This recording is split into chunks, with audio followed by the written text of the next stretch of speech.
사람은 누구나 사랑받기를 원하고 사랑한다는 고백을 듣고 싶어 합니다. 지난주에 저희 아내가 이 사랑니를 뽑으러 치과를 갔어요.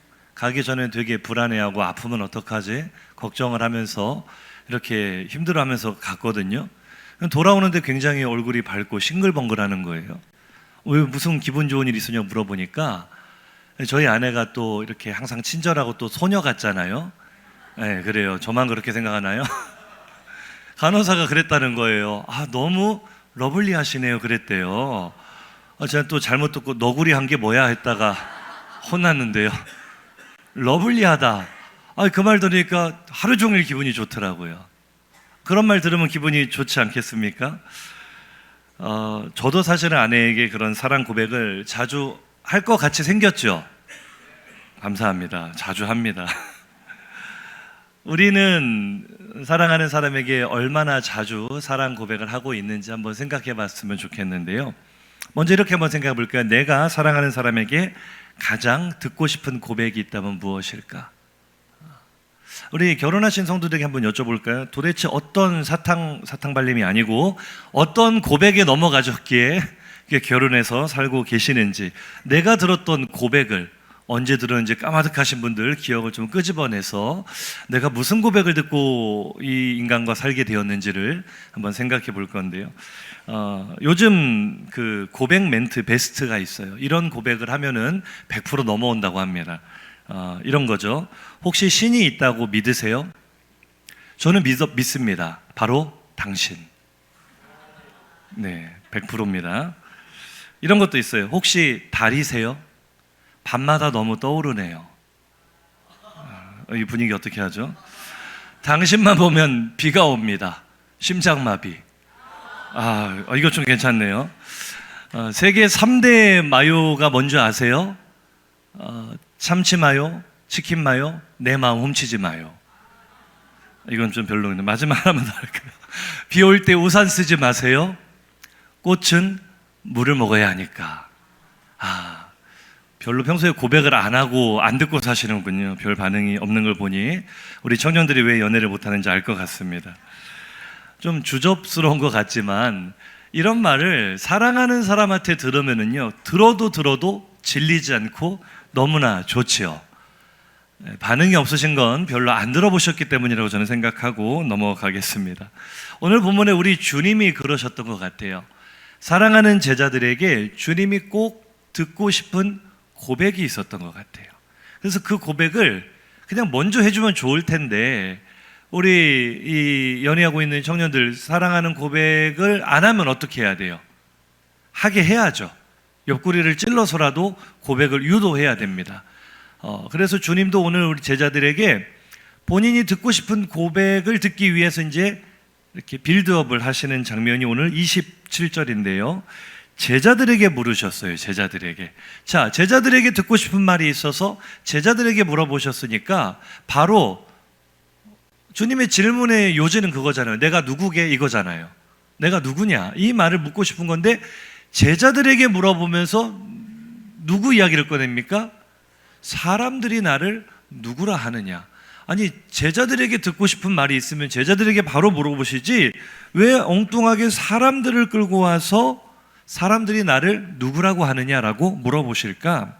사실 지금 주님의 관심사는 사람들이 아니라 제자들입니다. 제자들에게 듣고 싶은 고백 때문에 빌드업을 하고 계시는 중인데, 오늘 이 본문을 우리가 바라볼 때 이제 제가 오늘 본문을 나누는 관점은 그거예요. 사람들과 제자들을 비교해서 봐야 됩니다. 비교해서. 우리가 많이 보았던 본문이지만 주님께서 뜬금없이 사람들을 가지고 오신 게 아니고요, 사람들과 제자들을 대조하기 위해서 주님께서 굳이 언급하시는 거예요. 그냥 단순한 빌드업일 수도 있겠지만 주님은 오늘 선명하게 나누시는 게 사람들과 제자들, 사람들의 고백과 제자들의 고백. 여기까지 이해되셨으면 아멘. 자, 그럼 사람들의 고백을 먼저 한번 들어보죠. 사람들이 뭐라고 합니까? 주님을 향해 첫 번째는 세례 요한이라, 28절이죠. 세례 요한이라고. 두 번째는 엘리야라고도 하고, 세 번째는 선지자. 결국 같은 얘기죠. 사람들이 주님을 바라볼 때 주님의 정체에 대해서 사람들이 이렇게 생각했습니다. 그분은 선지자다. 세례 요한이나 엘리야나 위대한 사람인 건 맞지만 공통점이 뭐예요? 사람이라는 거예요. 사람들 중에 굉장한 포스를 가진, 범접할 수 없는 훌륭함을 가진 아주 위대한 인물이다. 이렇게 사람들은 주님에 대해서 평가하고 있었습니다. 이러한 사람들의 생각을 주님은 다 예상하셨다는 듯이 담담하게 이제 빌드업을 다 끝냈으니까 본론으로 들어가야 되겠죠. 주님이 오늘 듣고 싶어하는 말은 누구에게 듣고 싶은 고백? 제자들에게, 사랑하는 제자들에게 듣고 싶은 고백, 진짜 듣고 싶은 말이 있었기 때문에 주님이 기대 가득한 마음으로 물어보시는 거예요. 29절이죠. 이제 누구한테 물어봅니까? 너희는, 여기서 너희는 누구예요? 제자들은 그럼 나를 누구라 하느냐? 첫 번째 질문은 사람들은 나를 누구라 하느냐? 그래, 뭐 선지자라고 하는구나. 오케이, 알았어. 자, 이제 중요한 거예요. 너희는, 제자들은 나를 누구라 하느냐 하셨을 때 제자가 대답합니다. 베드로가 대답하는데 뭐라고 대답해요? 주는 그리스도십니다. 그리스도. 그리스도라는 단어는 헬라어 그리스어예요. 그리스어로 그리스도는 따라 하실까요? 기름 부음을 받은 자. 기름 부음을 받은 자라는 뜻을 가지고 있는데 똑같은 단어가 구약 히브리어로 가면 메시아가 됩니다. 메시아. 메시아와 그리스도는 같은 의미예요. 어떤 의미? 기름 부음을 받았다. 기름 부음을 받았다는 것은 뭐 사람으로 말하면 이 사람이 왕이거나 선지자거나 제사장이다 이런 뜻이 될 수 있겠지만 특별히 유대인들에게 메시아라는 의미는 단순히 왕, 선지자, 제사장 정도의 수준이 아니라 하나님이 약속하신 구원자라는 의미를 가지고 있어요. 그러니까 이스라엘은 자꾸만 자기 나라의 주권을 빼앗기고 외국에 압제를 당하고 종살이하고 늘 이런 삶을 살아왔잖아요. 사실 구약의 말라기 이후로도 이스라엘은 자유를 누렸던 때가 거의 없습니다.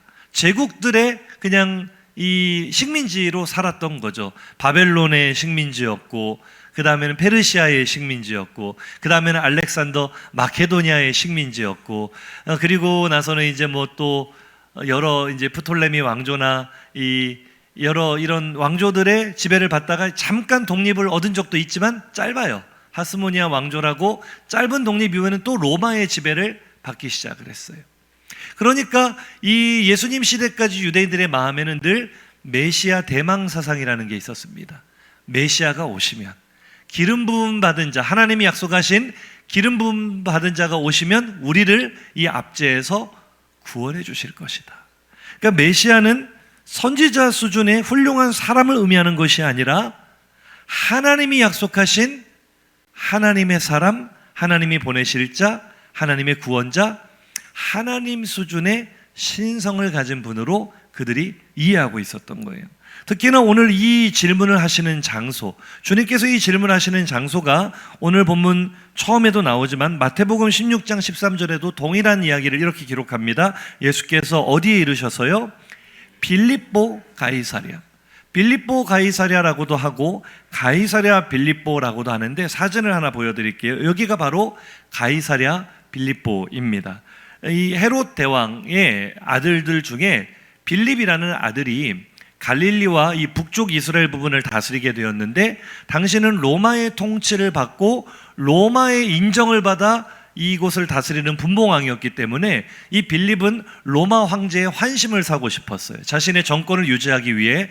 그래서 자신이 다스리는 이 도시 중에 제일 괜찮은 도시를 골라서 여기에 거대한 로마식의 신전을 세우고 거기에 로마 황제의 동상을 세우고 이것을 황제에게 봉헌한다, 황제에게 바친다라는 의미로 도시의 이름을 자신의 이름 빌립과 황제의 이름 가이사랴를 합쳐서 가이사랴 빌립보라고 불렀던 거예요.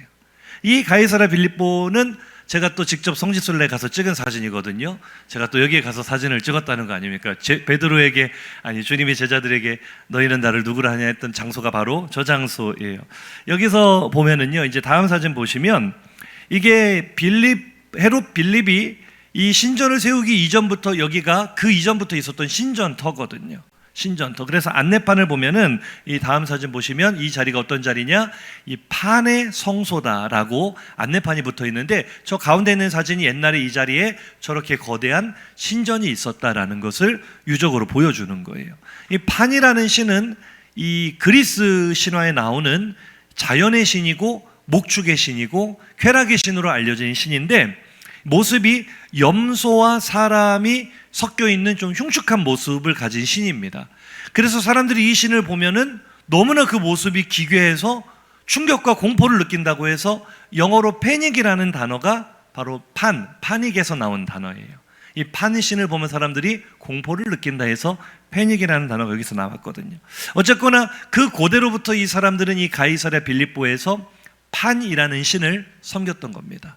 우리에게 풍요를 달라고, 우리를 기쁘게 해달라고 그 우상을 섬기던, 그리고 그 후에 로마의 권력을 상징하는 거대한 신전이 세워진 바로 그 자리에서 오늘 주님이 물으시는 거예요.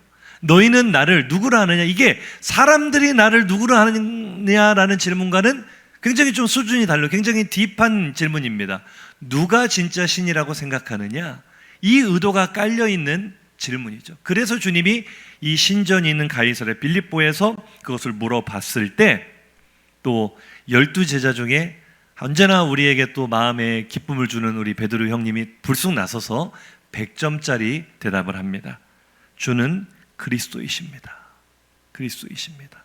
하나님이 보내신 분입니다. 아니, 하나님의 아들입니다. 마태복음 16장 16절부터 한번 읽어보시죠. 시작. 시몬 베드로가 대답하여 이르되 주는 그리스도시요 살아계신 하나님의 아들이시니. 예수께서 대답하여 이르시되 바요나 시몬아 내가 복이 있도다. 아멘. 이후로도 생략했지만 주님의 극찬이 이어집니다. 주님이 얼마나 기쁘셨던지 정말 주님이 마음에 쏙 드는 100점짜리 대답을 베드로가 했던 거예요. 주님은 사람들이 말하는 것처럼 단순히 훌륭한 사람이 아닙니다. 오늘날 현대인들이 말하는 것처럼 세계 4대 성인 중에 한 분, 그 정도의 분이 아닙니다. 주님은 하나님이 보내신 그리스도이십니다. 우리의 구원자이십니다. 그리고 하나님의 아들이십니다. 이 고백이 주님의 마음에 얼마나 흡족했던지 주님은 크게 기뻐하시며 베드로에게 복이 있다 하시며 이 신앙 고백을 반석 삼아 내가 교회를 세울 것이다 라는 놀라운 약속을 주십니다. 그러니 베드로의 신앙 고백은 오늘 몇 점짜리 고백이었다고요? 100점짜리, 100점 만점에 100점짜리 고백. 주님의 이런 칭찬을 듣고 베드로가 어깨가 어땠겠어요? 이만큼 올라왔을 거예요, 베드로 어깨가. 그런데 이 기쁨이 채 몇 분을 못 갑니다. 분명히 조금 전에 100점짜리 고백을 하고 주님께서 그 놀라운 칭찬과 복을 약속하신 이 베드로가요, 불과 몇 분 후에 이제 주님이 만족하셨다는 듯이 비로소 한 번도 꺼내지 않았던 새로운 이야기를 하기 시작하시는데, 그 이야기는 좀 충격적이었어요. 조만간 주님이 이 종교 지도자들에게 붙잡혀서 많은 고난을 당하고 죽을 것이라는 이런 충격적인 이야기를 들었을 때 베드로가 또 튀어나와서 그럴 수 없다라고 막 난리를 치니까 그 말을 들은 주님께서 뭐라고 하십니까? 오늘 본문 이제 32절로 가셔서 한번 보시죠. 시작. 드러내놓고 이 말씀을 하시니 베드로가 예수를 붙들고 항변하며 예수께서 돌이키사 제자들을 보시며 베드로를 꾸짖어 이르시되 사탄아 내 뒤로 물러가라. 불과 몇 분 사이의 일입니다. 한 5분 전에는 바요나 시모나, 요한의 아들 시모나 이런 뜻이에요. 너 어떻게 이렇게, 어떻게 그걸 알았어? 이거 하나님이 알려주신 거야? 너 복받은 사람이야? 막 그렇게 칭찬하시다가 갑자기 5분 후에는 왜 자꾸 이쪽이 나쁜 쪽 이쪽으로 할까요? 사탄아 물러가라.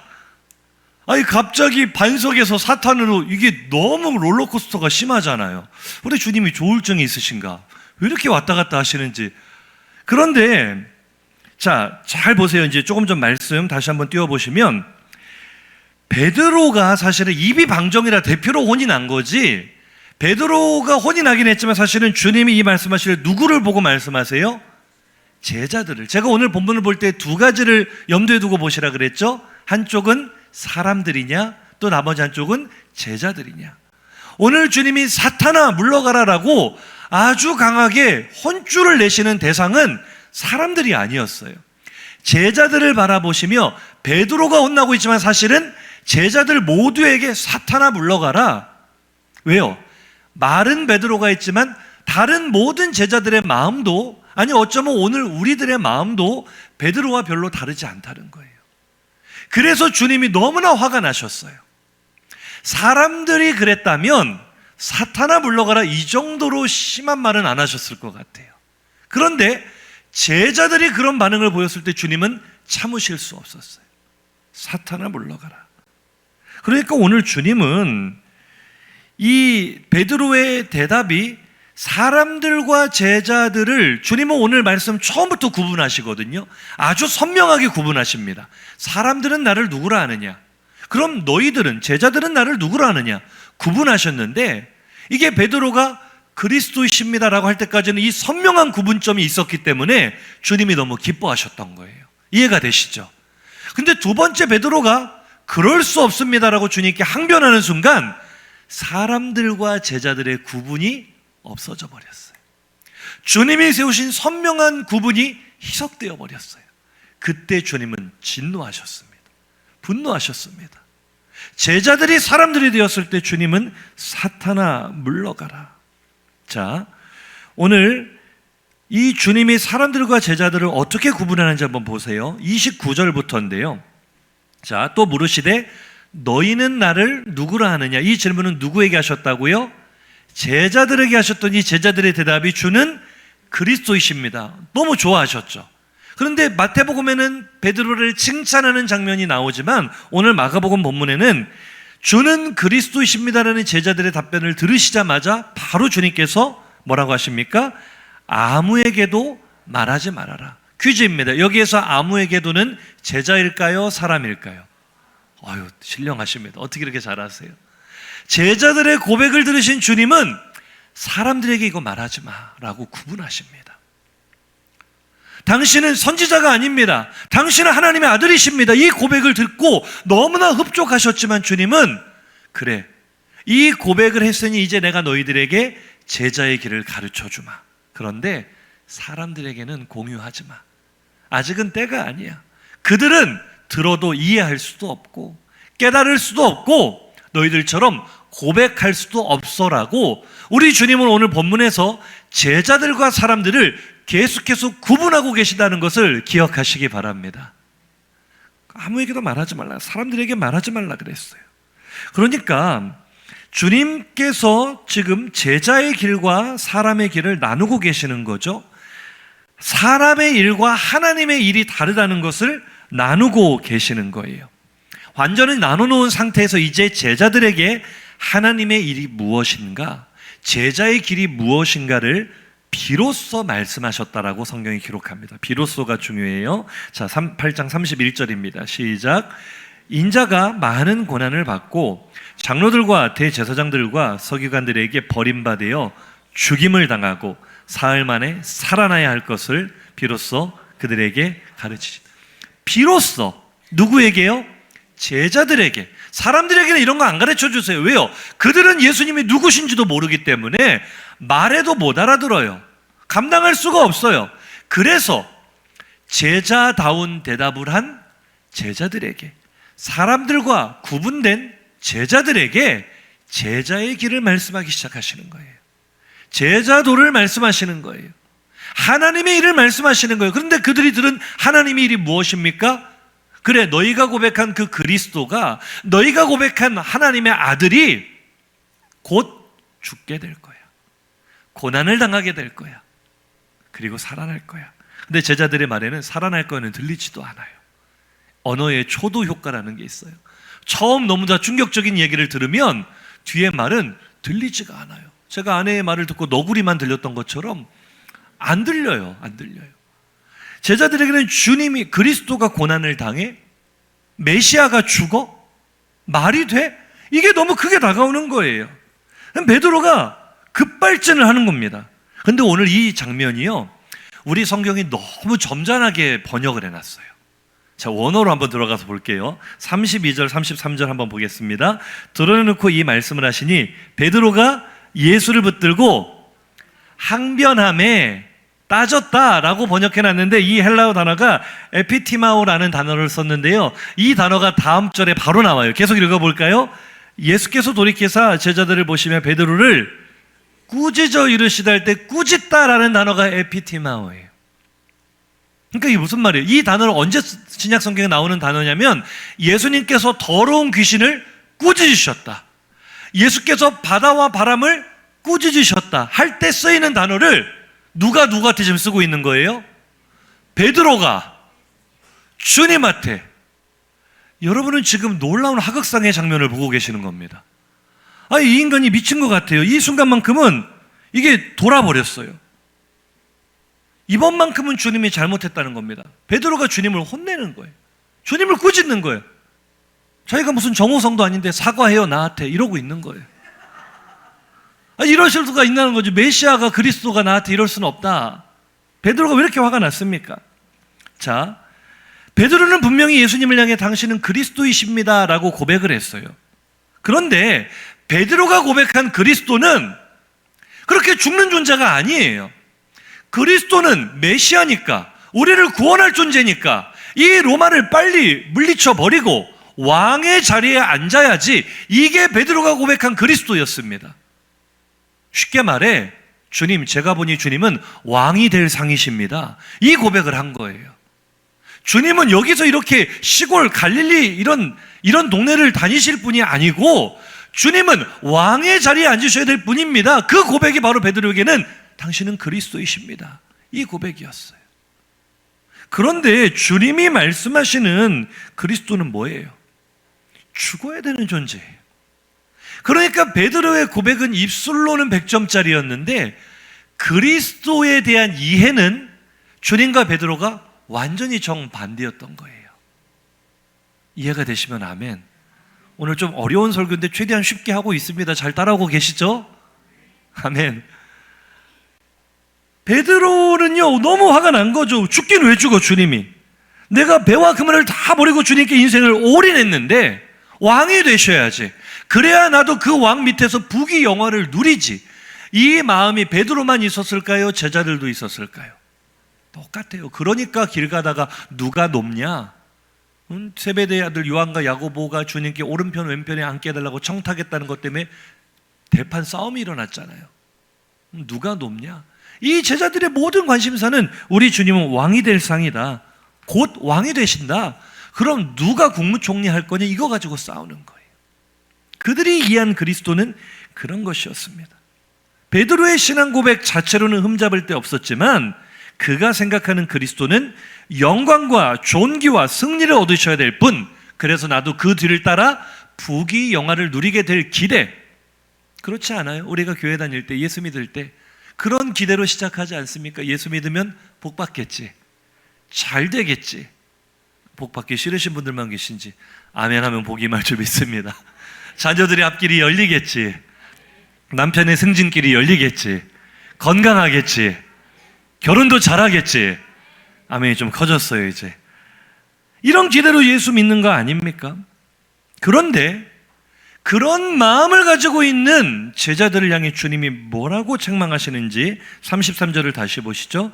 예수께서 돌이키사 제자들을 보시며 베드로를 꾸짖어 이르시되 사탄아 내 뒤로 물러가라, 네가 하나님의 일을 생각하지 아니하고 도리어 사람의 일을 생각하는도다 하시고, 주님은 베드로의 생각을, 그 자리에 있던 모든 제자들의 생각을, 오늘 우리들의 생각을 사람의 일이라고 규정하십니다. 여기서 말하는 사람의 일은 사람들이 생각하고 사람들이 가지고 있는 가치관을 의미하는 것이고, 이것이 곧 바울의 이야기대로 하자면 하나님의 생각과 반대되고 하나님과 원수가 되는 육신의 생각을 말하는 것입니다. 입술로는 주님을 너무나 기쁘시게 할 만한, 정말 진솔해 보이는 주님은 그리스도이십니다라는 확실한 안과 지식을 가지고 고백했지만 그 생각 속에는 하나님과 원수가 되는 사람의 일, 사람의 생각이 가득했다는 거예요. 주님이 가지고 계시는 그리스도상은 어떤 것이었습니까? 하나님의 일은 제자들의 생각과 우리들의 생각과 정반대였습니다. 높은 자리가 아니라 낮은 자리로 내려가는 것이었어요.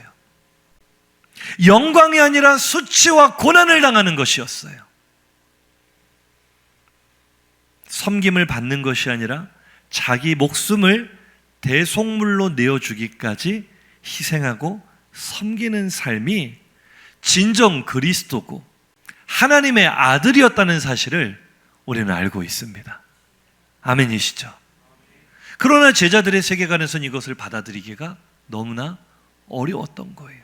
왜요? 그들이 생각하는 메시아는 절대 죽어서는 안 될 분, 그들이 생각하는 그리스도는 절대 패배할 수 없는 분, 무조건 다 이기고 승리하고 잘 돼야 될 것, 그렇게 생각했던 거죠. 지식과 입술로는 그리스도와 하나님의 아들을 알았지만 삶으로는 알지 못했다. 이것이 베드로의 현 주소였습니다. 그럼 주님께서 정말 베드로에게, 제자들에게 진짜 듣고 싶었던 고백은 무엇이었을까? 물론 그리스도이십니다, 하나님의 아들이십니다, 그 고백도 너무나 주님이 원했던 대답이었기 때문에 기뻐하셨지만 결국 그 고백은 혼났잖아요. 몇 분 안 돼서 혼냈잖아요. 절반짜리 대답이 아니라 100점에 200점이라고 해야 될까요? 진짜 만점짜리 대답, 주님이 원하시는 대답은 주님이 직접 말씀하십니다. 8장 34절 읽어보겠습니다. 시작. 무리와 제자들을 불러 이르시되 누구든지 나를 따라오려거든 자기를 부인하고 자기 십자가를 지고 나를 따를 것이니라. 아멘. 사람들은요, 예수님을 선지자라고 생각해요. 선지자는요, 아무도 사람들이 선지자 안 따라다닙니다. 자기 혼자 이래요. 자기 혼자. 그러니까 사람들이 생각하는 예수, 사람들이 바라보는 예수는 나와는 좀 거리가 먼 분이에요. 그냥 혼자 대단하시고 혼자 능력이 있고 혼자 열심히 사역하시는 선지자, 훌륭하신 분. 그러나 주님은 그것 때문에는 서운하지 않으셨지만 제자들은 주님을 다르게 생각했어야 됐어요. 정말 제자들이 예수님을 그리스도라고 생각했다면, 정말 제자들이 예수님을 하나님의 아들이라고 생각했다면 진짜 제자들의 고백은 내가 그리스도이신 주님의 뒤를 따르겠습니다. 내가 높아지려 하는 나의 욕망을 부인하고 남들보다 더 많은 것을 가지려는 나의 탐심을 부인하고 하나님의 아들처럼 사명 따라 십자가의 좁은 길을 가겠습니다. 주님은 그들의 삶의 고백을 원하셨습니다. 주님이 원하셨던 진짜 그리스도요 하나님의 아들이라는 대답의 진짜 의미는 주님은 그리스도이시면서도 영광을 버리시고 낮아지셨으니 제자인 나도 높아지려는 욕망을 버리고 주님 따라 낮아지겠습니다. 이것은 우리의 입술이 아니라 삶으로 고백하기를 오늘도 주님은 원하고 계십니다. 왕이신 하나님의 아들이신 예수께서 대속물이 되기까지 자신을 온전히 다 주셨으니 나도 연약한 이웃을 위하여, 가난한 사람들을 위하여 내 삶을 부어드리겠습니다. 전제와 같이 쏟아 붓겠습니다. 입술의 고백이 아니라 우리의 그런 삶의 고백을 주님은 지금도 기다리고 계신 줄로 믿습니다. 조금 전에 우리가 봤던 그 말씀 8장 34절을 보시면은요, 무리와 제자들을 다시 부르시잖아요. 제가 묵상하다가 이제 이 부분을 발견하고 참 마음이 쿵 내려앉았는데, 지금까지 무리와 제자를 주님은 구분하셔 왔습니다. 오늘 본문에서 사람들과 제자들을 구분하시고, 그래 사람들 수준 오케이 괜찮아, 그러나 제자들인 너희는 어떠니? 너희는 나를 뭐라고 생각해? 그리스도 하나님이라도 오케이 100점 좋아. 그 다음 제자도로 나아가고 싶었는데 이 인간들이 말은 청산유수인데 보이는 행동은 사람들과 가치관이 똑같아요. 주님은 구분하고 내가 거룩하니 너희도 거룩할지어다. 이게 하나님의 비전 아닙니까? 이게 교회를 향한 하나님의 꿈 아닙니까? 이것이 이스라엘 향한 하나님의 비전 아니에요? 그런데 그게 깨져버렸어요. 베드로가 주님을 꾸짖는 그 순간 사람들과 제자들, 세상과 교회의 구분이 없어져 버렸어요. 거룩을 잃어버렸어요. 우리도 여전히 탐욕이 있어요. 우리도 여전히 내 정욕대로 살아요. 우리도 여전히 하나님보다 더 좋은 거에 중요한 게 많아요. 여전히 가이사랴 빌립보의 신상 앞에 엎드려 절하고 있어요. 주님은 충격을 받으셨습니다. 마음이 너무나 슬프셨습니다. 그리고 다시 원점으로 돌아가십니다. 무리들까지도 부르십니다. 다시 시작하자. 누구든지 제자가 될 수 있다. 누구든지 구별될 수 있다. 누구든지 거룩하게 될 수 있다. 누구든지 자기를 부인한다면, 그리스도처럼 자기를 부인한다면, 하나님의 아들처럼 자기를 내려놓는다면 너도 제자가 될 수 있다. 오늘 우리에게 주시는 다시 시작하시는 주님의 제자도인 줄로 믿습니다. 주님을 오랜 시간 알아왔지만 제자들이요, 지금 이 시점은 주님의 이 3년 반 공생애가 거의 끝나가는 시점입니다. 십자가를 앞두고 계시는 그런 시점입니다. 그렇게 주님을 따라다녔지만, 주님에 대해 잘 안다고 자부하지만, 지식도 있지만, 그 삶이 예수님을 닮아가지 않는다면 여전히 사람의 일을 생각하는, 육신의 생각에 사로잡힌 제자가 될 수 없는 사람이라는 주님의 말씀이죠. 그럼에도 불구하고 오늘날 우리 교회는, 많은 성도들은, 예수를 믿는다 말하는 그리스도인들은 여전히 내가 더 높아지려는 욕망, 만사형통하고 잘 되기 위한 목적으로 예수를 믿고 따를 때가 많지 않습니까? 내 이야기는 아닙니까? 바꿔서 질문해 볼까요? 복음 때문에 고생한다면 기꺼이 받아들이십니까? 공부 잘하는 자녀가, 전교 1등에서 서울대 보내야 될 자녀가 신학교 가겠다고 하면 기꺼이 그렇게 하라고 보내시겠습니까? 지금 우리들의 전국을 찌르는 주님의 질문은 여전합니다. 너희는 나를 누구라 하느냐? 너희는 나를 그리스도라고 인정하느냐? 너희는 나를 왕이라고 인정하느냐? 너희는 나를 주인이라고 인정하느냐? 그럼 너희도 나처럼 살 수 있겠느냐 물어보시는 거예요. 네 손에 무엇이 있든 그것을 내려놓을 수 있겠느냐? 너희의 부귀와 영화, 높아지고자 하는 욕망까지도 내려놓을 수 있겠느냐? 주님이 물어보시는 거예요. 그런데 많은 성도들이 내가 바로 주님 때문에 대가를 지불하고 손해를 보고 고생하는 그 좁은 길을 외면하고 있다는 거예요. 제자라는 이름을 가지고 있으면서 사람들처럼 사는 거예요. 정체성을 잃어버리고 사는 거예요. 그 좁은 길을 외면하는 자칭 제자들 때문에 우리 주님이 탄식하십니다. 오늘 38절이 중요합니다. 시작.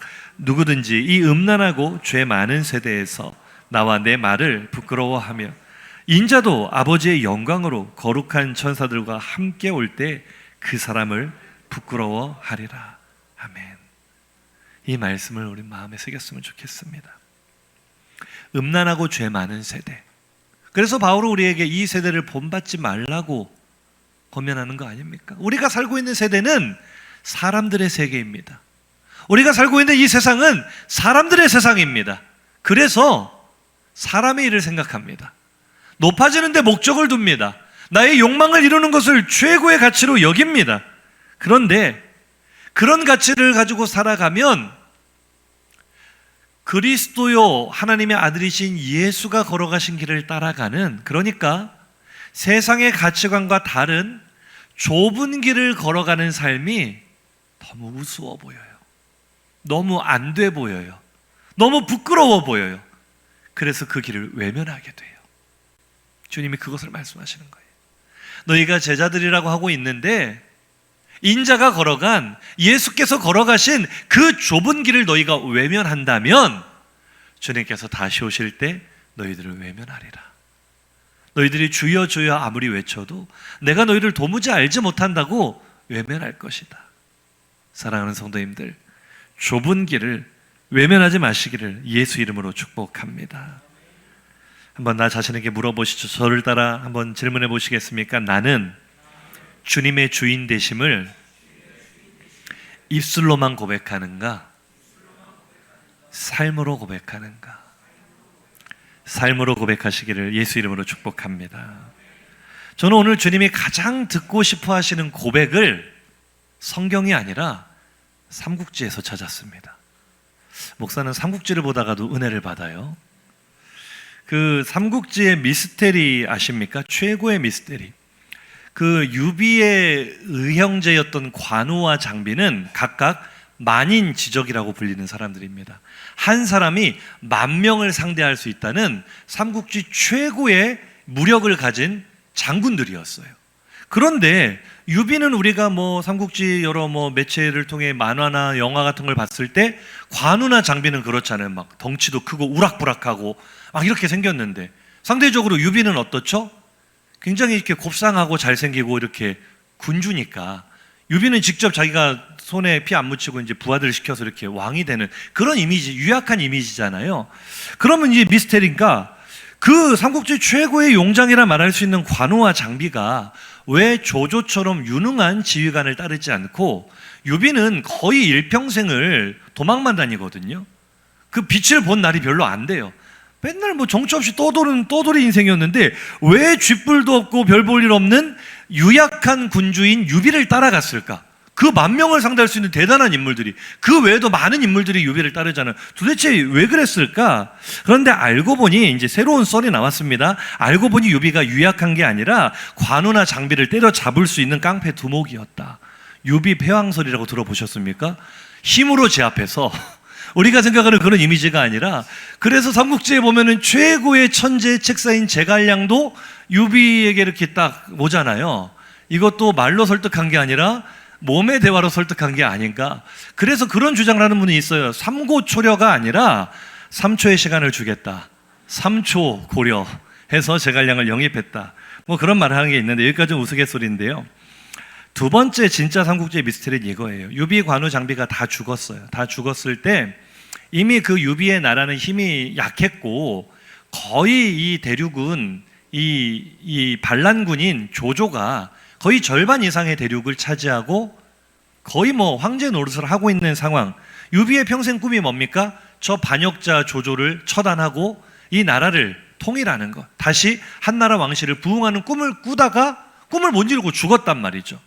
유비가 죽었을 때 이 총나라의 모든 권력과 권한은 제갈량에게로 다 왔습니다.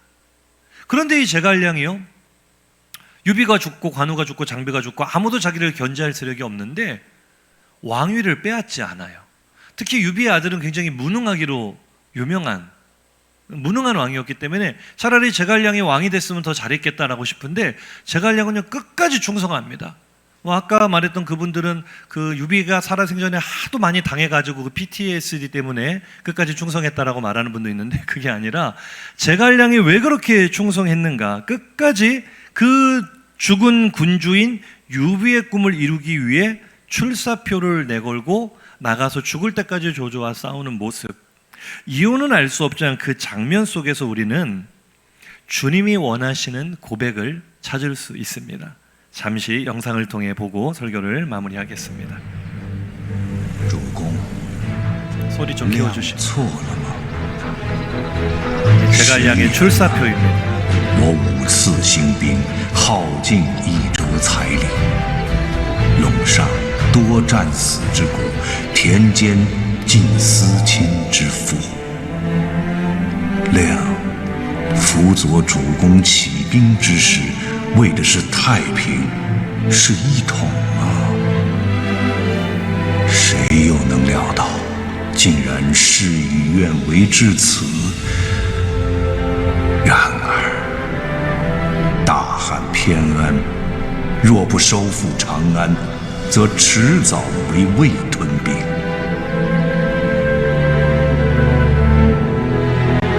亮日日夜夜，未敢一刻松懈。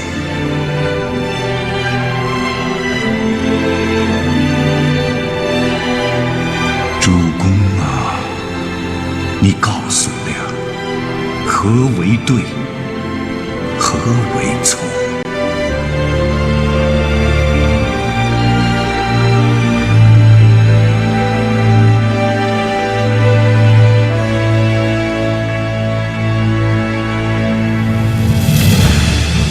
臣今抚恤将士，已经3年，粮草丰足，军器完备。此番定然竭尽全力恢复中原，鞠躬尽瘁，死而后已。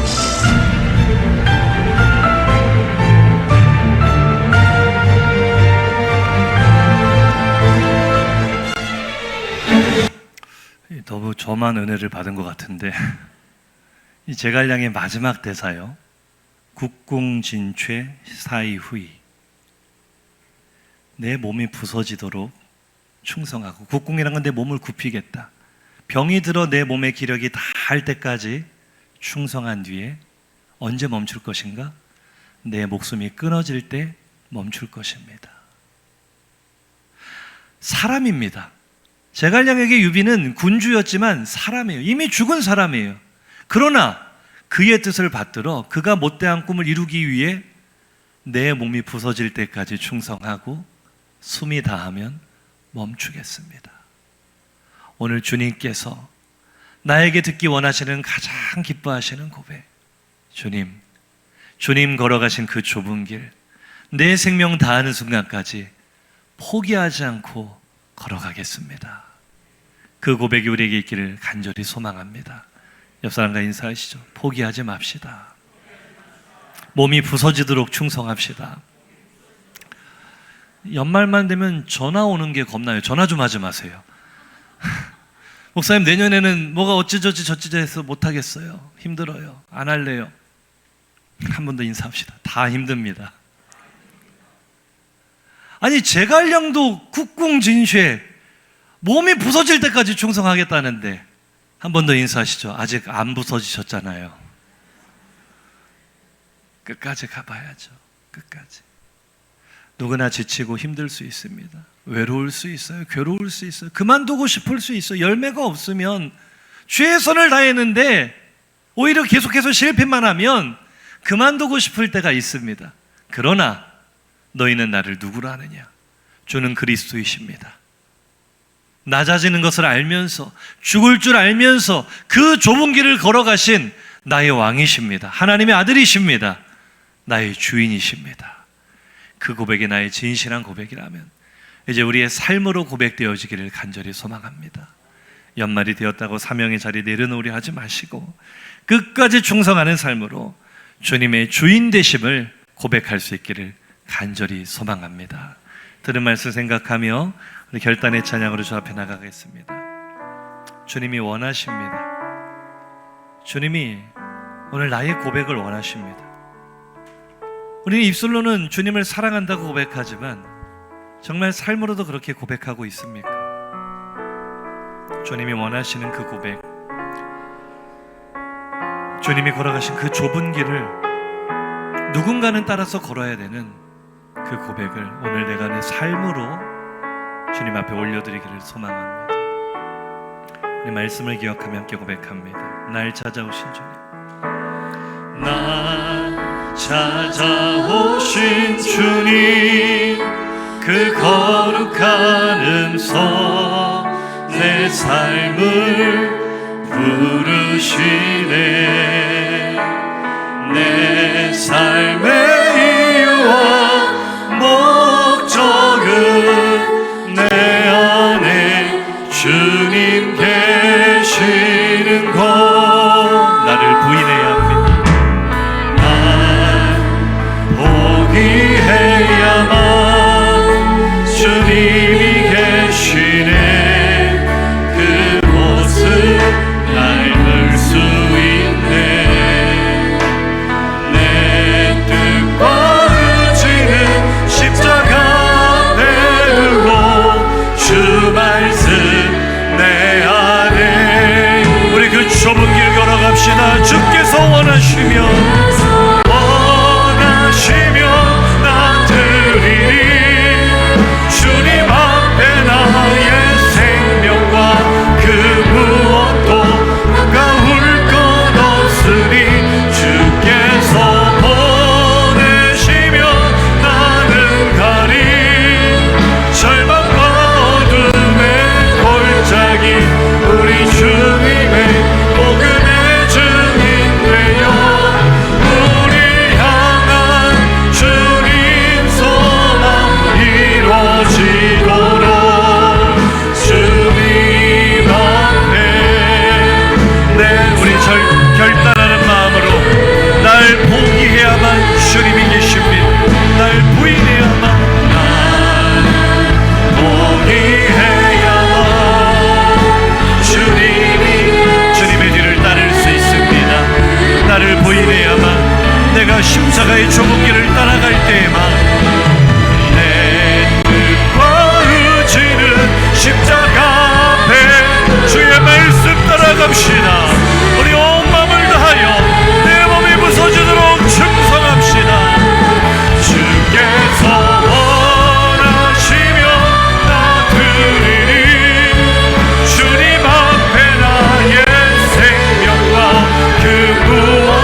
들은 말씀을 생각하며 우리 뜨겁게 결단하며 동성로 기도하겠습니다. 우리는 입술로 베드로처럼 얼마든지 고백하고 있습니다. 주는 나의 주님이십니다. 나의 하나님이십니다. 나의 구원자이십니다. 그런데 우리 입술의 고백이 삶의 고백으로 이어지지 못할 때 우리들은 제자와 사람들의 구분점을 잃어버리게 됩니다. 거룩을 잃어버리게 됩니다. 능력을 잃어버리게 됩니다. 주님이 원하시는 대답은 주님이 누구신지를 지식으로 아는 것도 중요하지만 그분이 걸어가신 그리스도의 삶을 따라가는 그리스도인이 되는 것입니다. 그분이 걸어가신 십자가의 좁은 길을 몸이 부서지도록 따라가는 충성된 일꾼을 구하십니다. 네가 죽도록 충성하라. 그리하면 생명의 면류관을 네게 주리라. 주님이 말씀하십니다. 2024년 나는 죽도록 충성했습니까? 내게 주신 사역의 자리, 교회의 사명뿐만 아니라 우리 가정을 지키기 위하여, 나의 일터를 지키기 위하여, 내게 주신 역할을 감당하기 위하여, 이 땅에 그리스도인으로 살아가기 위하여 몸이 부서지도록 충성하셨습니다. 우리의 싸움은 끝나지 않았습니다. 우리의 숨이 멎는 날 그 싸움이 끝날 것입니다. 내 목숨이 다하는 날 그때서야 멈출 것입니다. 혹시 지금 중도에 지쳐서 멈춰버린 분이 계시다면, 죄악과 맞서 피 흘리기까지 싸우기를 멈춰버린 분이 계시다면, 오늘 나를 부르시는 주님의 음성이 다시 우리를 움직여갈 수 있기를 원합니다. 주님, 이제는 내가 입술로만 주의 그리스도이심을, 주님의 주인 되심을 고백하는 것이 아니라 남은 2024년 이 시간 동안에 나의 삶으로 증명하겠습니다. 주님이 나의 주인이심을 증명하겠습니다. 내가 목숨을 걸고 몸이 부서지도록 예수의 길을 따라가겠습니다. 좁은 길로 걸어가기를 포기하지 않겠습니다. 주여 나를 붙들어 주시고 끝까지 그 길을 걸어갈 수 있도록 나를 인도하여 주시옵소서. 주여 한번 부르짖고 통성으로 기도합니다. 주여